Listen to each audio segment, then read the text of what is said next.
ರಾಯಚೂರು ಜಿಲ್ಲಾ ಮಟ್ಟದ ಪ್ರಗತಿ ಪರಿಶೀಲನಾ ಸಭೆಯು ವೈದ್ಯಕೀಯ ಶಿಕ್ಷಣ ಹಾಗೂ ಜಿಲ್ಲಾ ಉಸ್ತುವಾರಿ ಸಚಿವ ಡಾ ಶರಣಪ್ರಕಾಶ್ ಪಾಟೀಲ್ ನೇತೃತ್ವದಲ್ಲಿ ನಿನ್ನೆ ನಡೆಯಿತು.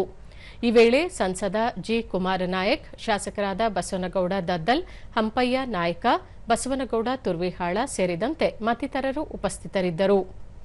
ಸಭೆಯಲ್ಲಿ ಸಚಿವರು ಮಳೆ ಕೊರತೆ, ಬರಗಾಲದ ಸಾಧ್ಯತೆ, ಕುಡಿಯುವ ನೀರಿನ ಪೂರೈಕೆ, ಬಿತ್ತನೆ ಬೀಜ ಹಾಗೂ ರಸಗೊಬ್ಬರಗಳ ಬೇಡಿಕೆ ಸೇರಿದಂತೆ ವಿವಿಧ ಅಭಿವೃದ್ಧಿ ವಿಷಯಗಳ ಕುರಿತಂತೆ ಅಧಿಕಾರಿಗಳೊಂದಿಗೆ ಸಮಾಲೋಚಿಸಿದರು. ಅದೇ ರೀತಿ ಕಾಂಪ್ಲೆಕ್ಸ್ಗಳು ಸುಮಾರು ಇದೆ ಸರ್, 22,000. ಹೀಗಾಗಿ ನಮಗೆ ಸ್ವಲ್ಪ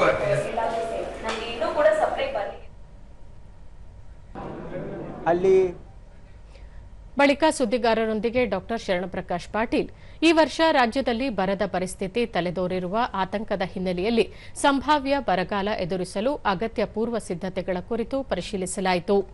ಕುಡಿಯುವ ನೀರಿನ ಸಮಸ್ಯೆಯಾಗದಂತೆ ಮುನ್ನೆಚ್ಚರಿಕೆ ವಹಿಸಲು ಸೂಚಿಸಲಾಗಿದೆ. ಮುಂದಿನ ವಾರ ಉತ್ತಮ ಮಳೆಯಾಗುವ ನಿರೀಕ್ಷೆ ಇದ್ದು ಪರಿಸ್ಥಿತಿ ಸುಧಾರಿಸುವ ವಿಶ್ವಾಸವಿದೆ.